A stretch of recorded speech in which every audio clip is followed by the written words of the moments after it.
Hello, my name is Victoria Vigorski from Byron Burgeon Elementary School. I am here with a special guest today, and she's going to tell us about the Iroquois Nation. She's my great aunt April Vigorski. Can you tell us a little bit about yourself and how you're connected with the Iroquois Nation? My mother is basically full Mohawk, so that's how I'm related to the Mohawk Nation, which makes me a little bit less than half Mohawk.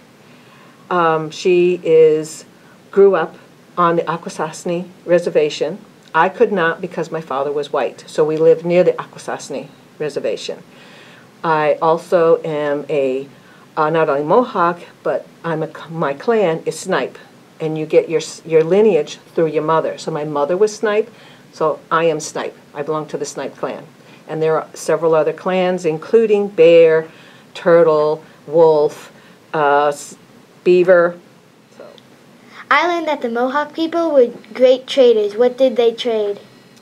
What they traded was the Mohawks, Iroquois, they traded their shell beads, which were made out of quahags. They traded their furs.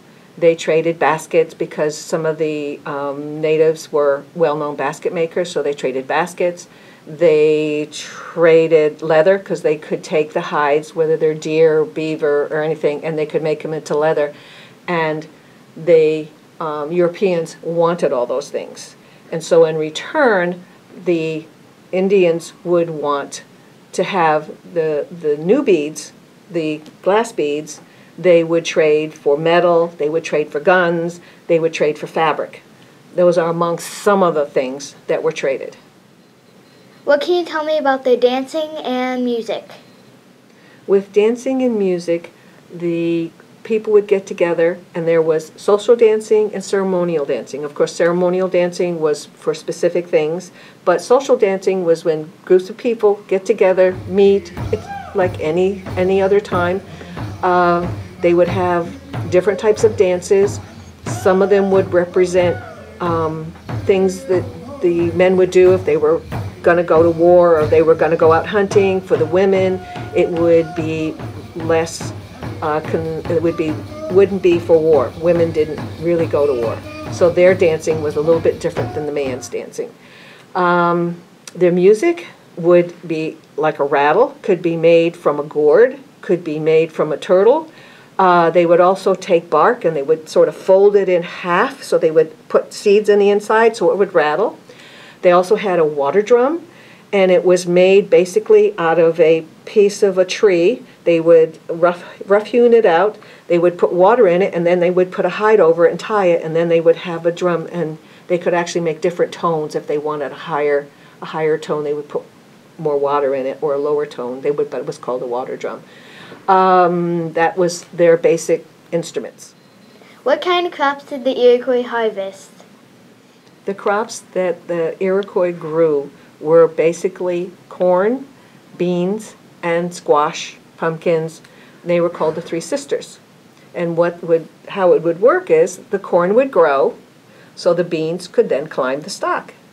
And then the pumpkins would get these nice big leaves, so there'd be shade for the base of the plant. And when they planted the corn, they always tried to put a fish. They would get fish from the stream, and they would put a fish at the bottom. So that was the fertilizer for the corn. Can you tell me a little bit more about the decorations and jewelry of the Iroquois?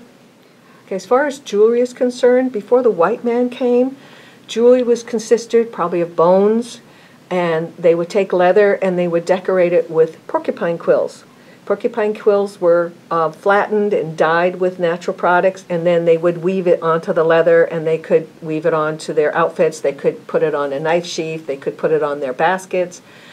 And then after the white man came, then they started getting the glass beads, and that was much easier to do than to clean and dye porcupine quills. That's why you see most of every work everything that was decorated later on was basically with glass beads. The jewelry, after that they would make different types of jewelry. They would use shell. They probably use definitely bone, different bones. The men actually on their regalia took the toe bones from deer and they would connect them together because when you hit them together they would rattle. And so when they danced you'd hear this rattle as they were dancing. And they wore them around just above the knee. What can you tell me about the Longhouse? Now, where the Iroquois lived were in longhouses, and it was a longhouse that could consist of several members, groups in the same family. And that's where they cooked, was where they slept, that's where they held their storage. So how about would you like to see what's in a longhouse? Sure, great.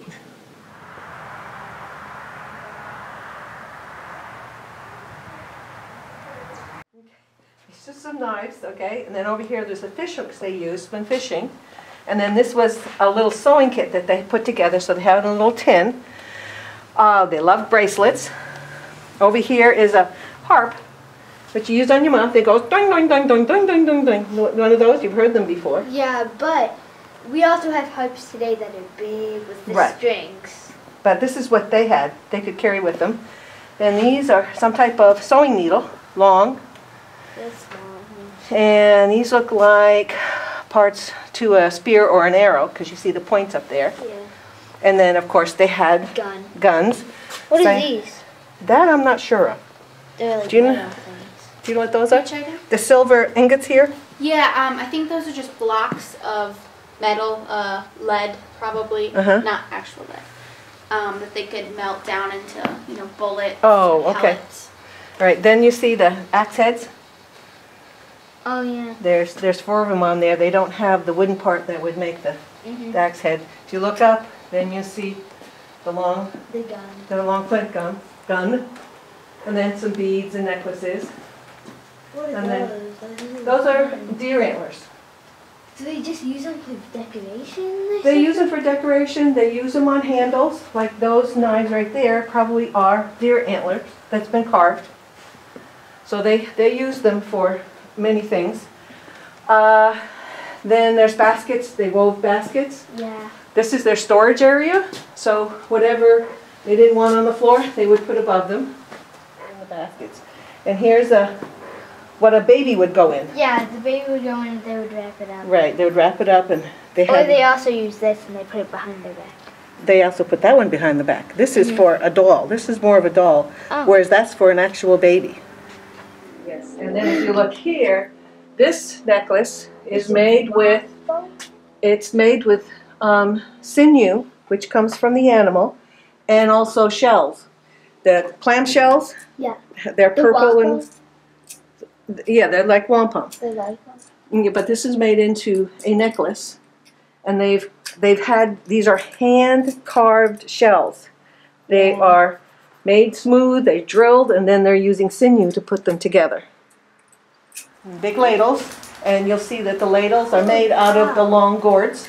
That's a big ladle. Yeah, well, it's made out of a big long gourd, a pumpkin type, but they're called gourds. And they dry them, and then they have the wooden spoon over here, but they carve them out. That's what they do in the wintertime. That's the gourd, right? That's a type of pumpkin, yeah. But this is, if you look at the side of it, this is a long gourd with the bottom, and then they would dry it, carve out the top, take out the seeds, and then it would be very dry, and then they could use it for cooking. Yeah, that's a turtle shell. Yep, there's a turtle shell. They made that They could do different things with turtle shells. They made them into rattles. That one's kind of big for a rattle, but the smaller ones they would make into rattles, yes. Wouldn't they also use them for water jumps? That I don't know. Water drums, from what I understand, are made out of wood. Yeah. But I think I've learned that the top is usually carved, smoothen out of a turtle.